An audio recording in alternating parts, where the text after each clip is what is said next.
It is the first day of September 2021. A warm welcome to TV Africa News and thank you for always joining us. This is Africa Today. My name is Najuma Lima, but first are the headlines. Kasita announces week-long demo over textile tax. Government approves 21 billion shillings for its reconstruction. Widow of ex-Rwandan leader loses appeal to dismiss genocide probe. And in sports, 3 more foreign-based Ugandan Cranes players give Mitchell squad depth. A warm welcome once again, and now the news in detail. Kampala City Traders Association Kasita has started their week-long peaceful demonstration following their failed negotiations with the government on the new tax policy of textile fabrics and garments. We have more. Kampala City Traders Association spokesperson Issa Sechito said that their shops will remain under and lock starting Wednesday until government reverses the revised tax levy. While addressing journalists at a hastily convened press conference, Sechito said it is going to be a peaceful demonstration as they promised, and their members are advised not to touch anyone's property if they are to achieve their desired outcome. The traders are opposed to the revised tax levy from 25% to 35% on each kilogram of imported fabrics. Kasita's pronouncement came after their meeting while the State Minister for Trade, Uganda Revenue Authority, Kampala Resident City Commissioner, and Kampala Minister. According to Sechito, during the meeting, government asked them for a week to settle the matter with its department. Traders said that they are going to use that 1 week in a demonstration against the policy and the accumulated rent arrears, which is also on their necks. Government has revealed that it will avail 21 billion shillings towards rebuilding the Makerere Main Administration building, which was gutted by fire in September 2020. The decision follows a cabinet meeting on Monday at State House in Tebe. Nalugo has more. Addressing a news conference at the Government Media Center in Kampala on Tuesday, the Minister for ICT, Honorable Chris Balyomunsi, said that Cabinet had resolved that the iconic building be demolished and reconstructed. Makerere, by and large, is known by that building, the main hall. If you look at its ancient British architectural design. So we decided that the whole building should be demolished and then reconstructed, but then they should preserve that architectural appearance of the building because it's very historic. Minister Balyomunsi further indicated that Cabinet had directed the Ministry of Finance to release 21 billion shillings to facilitate the construction works.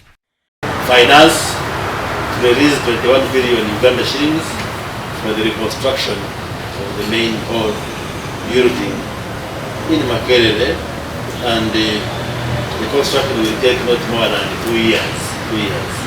So that's one of the major discussions we had. In September 2020, fire gutted the 79-year-old building, commonly known as Ivory Tower, and destroyed invaluable records and property worth millions of shillings. Nalugo Muyingo, Africa Today. Away from that, the Ugandan Minister for Tourism, Wildlife and Antiquities, Honorable Tom Butime, has officially launched tourism media activities that will lead to the celebration of Tourism Day come September 27th under the theme Tourism for Inclusive Growth. The activities include awareness on the importance of tourism and highlighting the important contribution of domestic tourism, among others. Kachanchu has more.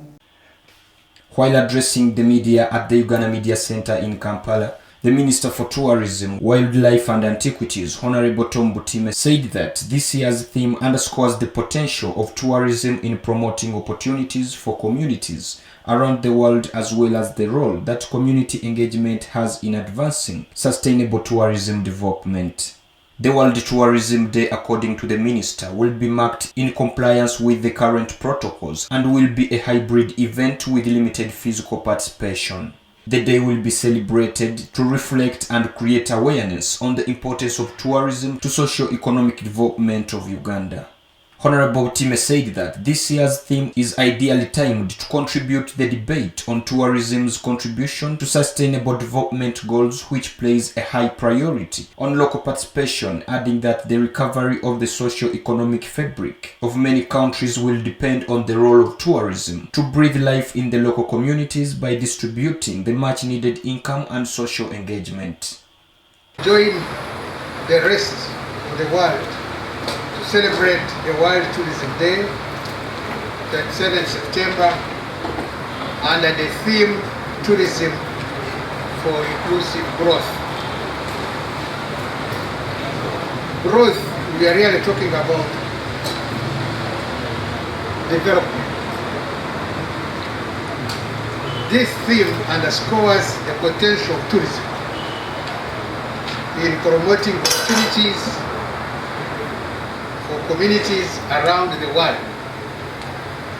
as well as the role that community engagement has in advancing sustainable tourism development. This year's theme is timed to contribute to the debate on tourism's contribution to sustainable development goals, the famous SDGs, which places high priority on local participation in tourism. The minister said that tourism can only prosper if it engages the local population by contributing to social values such as participation, education, and enhanced local governance.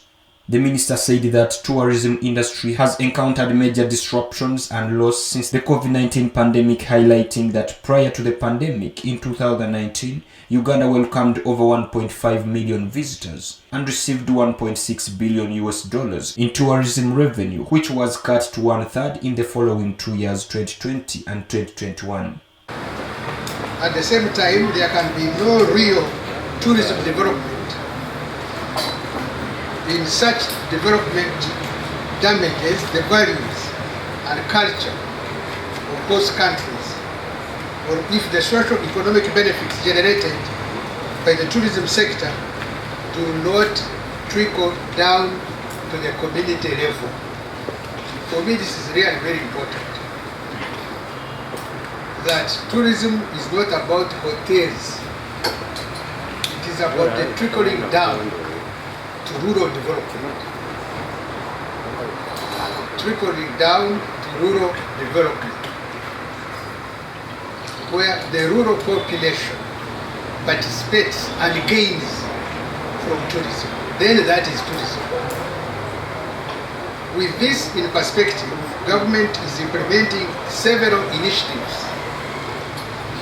with host communities aimed at ensuring that mere benefits accrue to them.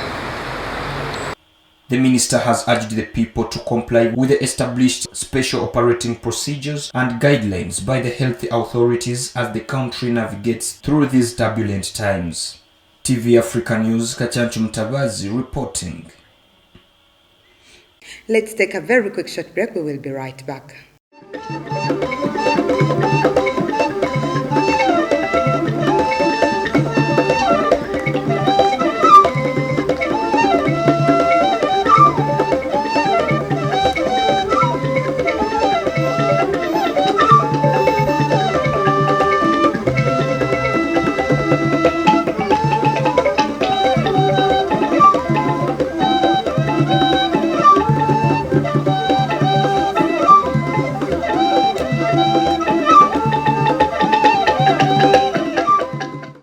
Welcome back. You're still watching TV Africa News, The Right to Know.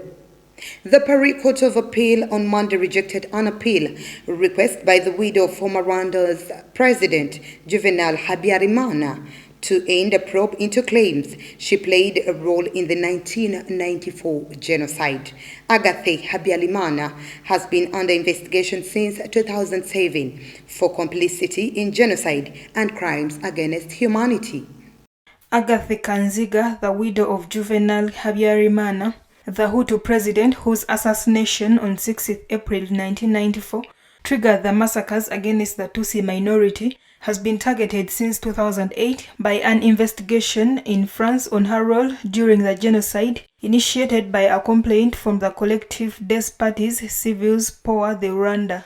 In 2016, she was placed under the status of assisted witness, an intermediary between witness and an accused, and has not been questioned since. Now aged 78, she appealed against the probe and requested the judges to dismiss the investigations. They rejected her request in November, arguing that the investigation was ongoing, and she then appealed.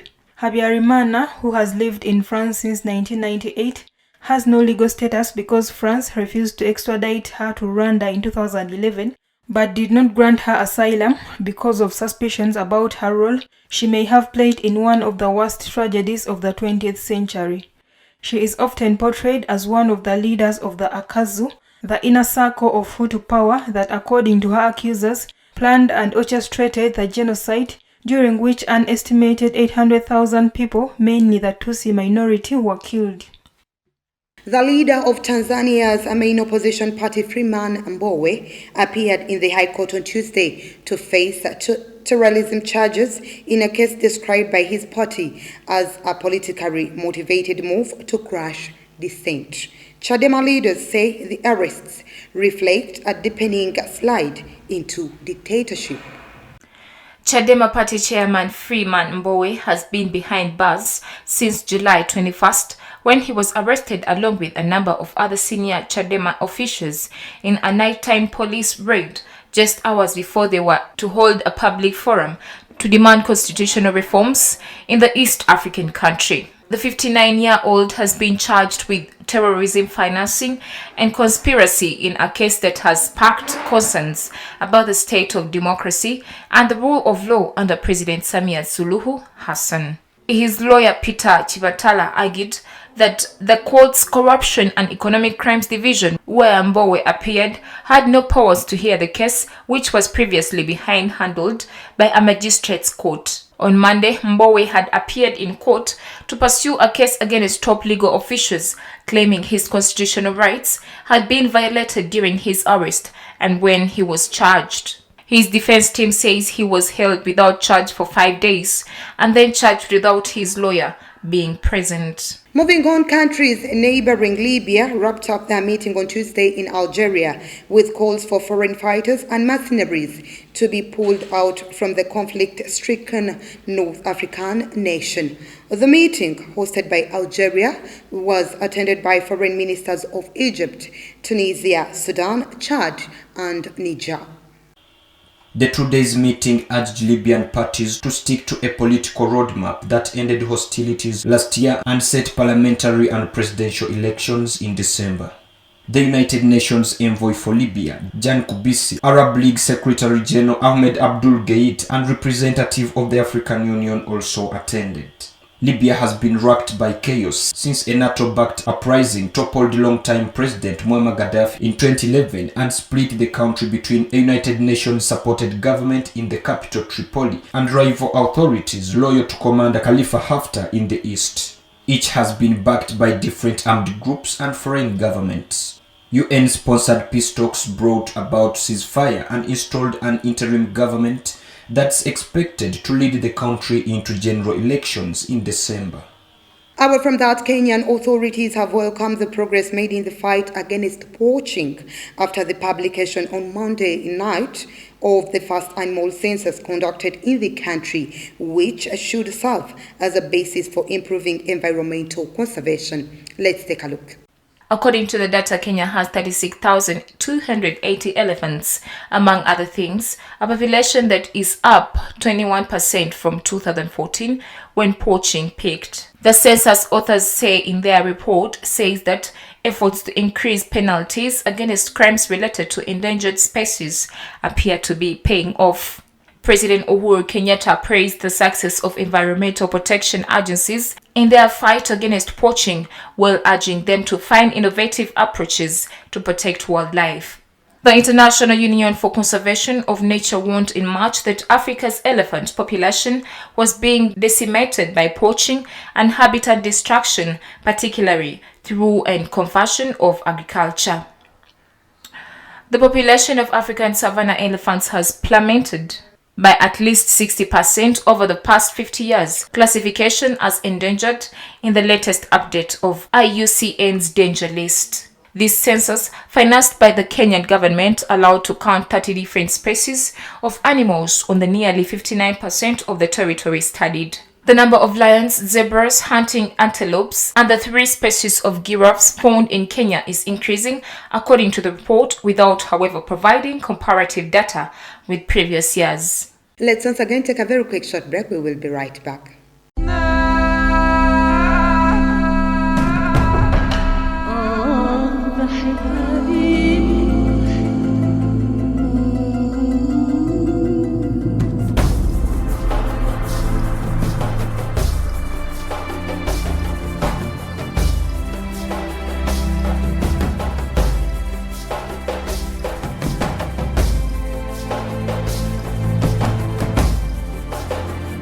Welcome back. You're still watching TV Africa News at the right.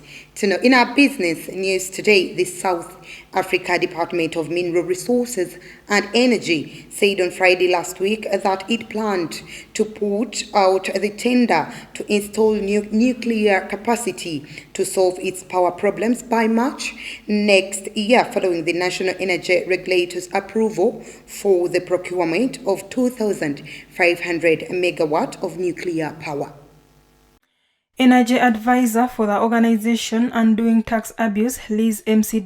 said it was suspicious to keep pushing nuclear instead of doing the obvious thing, which is renewable energy, while Professor Anton Eberhard of the Power Futures Lab at University of Cape Town's Graduate School of Business was quoted in the local media as saying that a new nuclear procurement would be a wasteful and costly diversion. He added that the country should instead focus on implementing its electricity supply plan, which prioritizes generating 33 GW of power, mostly from solar and wind, by 2030. Renewable energy projects such as wind and solar can be implemented relatively quickly and at increasingly competitive prices. South Africa's first commercial nuclear power reactor began operating in 1984, but its nuclear industry dates back in the mid-1940s, when the predecessor organization of the Atomic Energy Corporation was formed. Of recent, the government's commitment to the future of nuclear energy has been strong. In October 2019, the country outlined plans to build 1 GW of the nuclear capacity by 2030 and to extend the operating lifetime of its existing plant by 20 years.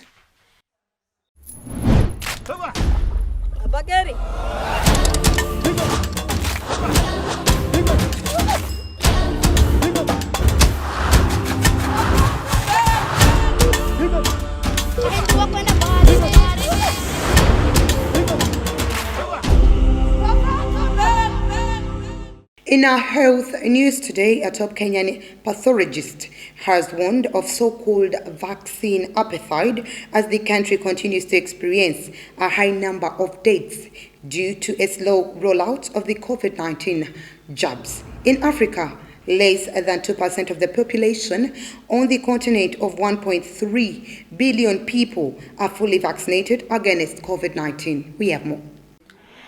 Doctors and nurses working in hospitals in countries such as Kenya have suffered continued pressure due to the government's lack of investment in vaccines. Vaccine shortages continue to plague many African countries, and hospitals in Kenya are seeing more deaths due to COVID-19.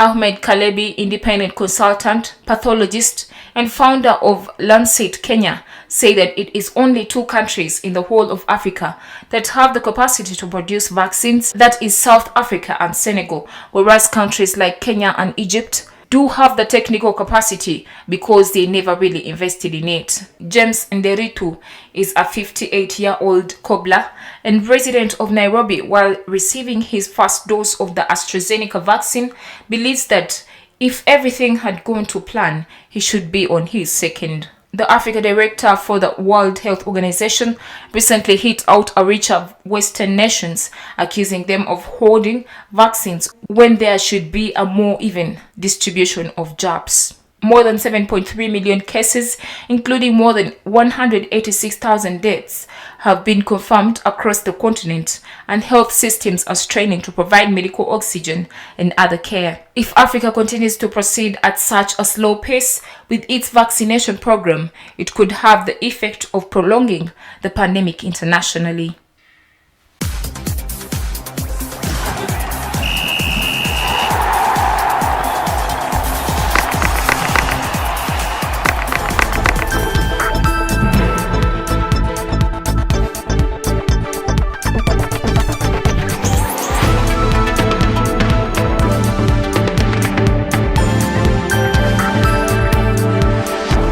In our sports news today, Uganda Cranes team currently based at the Tamarind Tree Hotel along Langata Road in Kenya was further boosted by the arrival of 3 foreign-based players. The team conducted its final training session today evening at Nyayo International Stadium ahead of the big game on Thursday. Kachanchu has more. While addressing the media at the Uganda Media Center in Kampala, the Minister for Tourism, Wildlife and Antiquities, Honorable Tom Butime, said that this year's theme underscores the potential of tourism in promoting opportunities for communities around the world, as well as the role that community engagement has in advancing sustainable tourism development. The World Tourism Day, according to the Minister, will be marked in compliance with the current protocols and will be a hybrid event with limited physical participation. The day will be celebrated to reflect and create awareness on the importance of tourism to socio-economic development of Uganda. Honorable Time said that this year's theme is ideally timed to contribute to the debate on tourism's contribution to sustainable development goals, which plays a high priority on local participation, adding that the recovery of the socio-economic fabric of many countries will depend on the role of tourism to breathe life in the local communities by distributing the much-needed income and social engagement. The minister said that tourism can only prosper if it engages the local population by contributing to social values such as participation, education, and enhanced local governance. The minister said that tourism industry has encountered major disruptions and loss since the COVID-19 pandemic, highlighting that prior to the pandemic in 2019, Uganda welcomed over 1.5 million visitors and received $1.6 billion in tourism revenue, which was cut to 1/3 in the following 2 years, 2020 and 2021. The minister has urged the people to comply with the established special operating procedures and guidelines by the health authorities as the country navigates through these turbulent times. TV Africa News, Kachanchu Mtabazi reporting.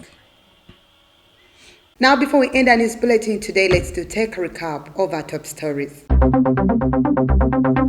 Kasita announces week-long demo over textile tax.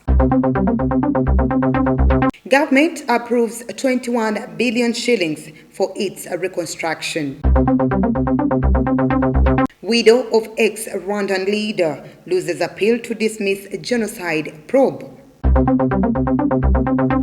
And in sports, 3 more foreign-based Ugandan Cranes players give Mitchell squad depth.